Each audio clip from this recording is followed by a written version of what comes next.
একজন সত্যিকার ভালো বউ তার জীবনের সবচেয়ে বড় নিয়ামত মনে করে দুনিয়ার তার স্বামীকে। কারণ সবাই তার সাথে বেঈমানি করবে, আমার স্বামী কখনো আমার সাথে বেঈমানি করবে না। সবাই আমার হাত ছেড়ে দিবে, আমার স্বামী কখনো আমার হাত ছাড়বে না। এখানে যারা বিবাহিতরা আছেন, আমি ছোট্ট মানুষ হিসেবে শ্রদ্ধার সাথে একটা কথা বলি। এক ঘরের নিচে থাকলে, একই ছাদের নিচে থাকলে অনেক কিছুই হবে।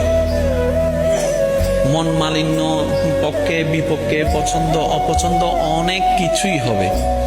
এগুলাকে ফোকাস দিয়েন না, ডিভোর্সে যায়েন না। কারণ ডিভোর্স করে যেখানে যাবেন সেখানে যে মহাসুখ পাবেন এরকম কোনো গ্যারান্টি নেই। যেখানে আছেন থাকুন, আল্লাহর রহমতের আশা করুন। ডিভোর্স কখনো সমাধান হতে পারে না। স্বামীর কাজ হচ্ছে স্ত্রীদেরকে মায়া প্রদর্শন করা, মহাব্বত প্রদর্শন করা, কেয়ারিং প্রদর্শন করা।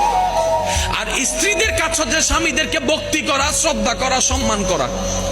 দুইজনের পক্ষ থেকে যখন এই ইসলামের নিয়ম দুইটা চলে আসবে, অশান্তির সংসার অশান্তির হয়ে যাবে। সুবহানাল্লাহ।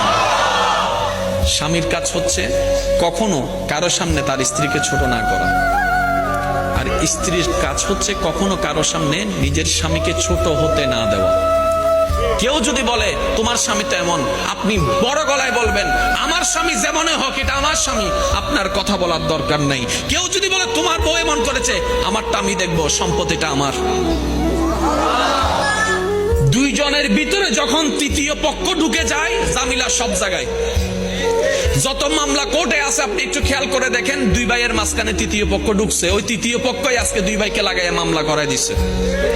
যত ডিভোর্স আছে সবসময় সব জায়গায় দেখবেন তৃতীয় পক্ষ আছে। এবার আসেন, দামি কথাটা একটু মন দিয়ে শুনেন। পৃথিবীর বুকে অনেকগুলো সম্পর্ক আছে না? ভাই ভাই, ভাই বোন, বন্ধু, চাচা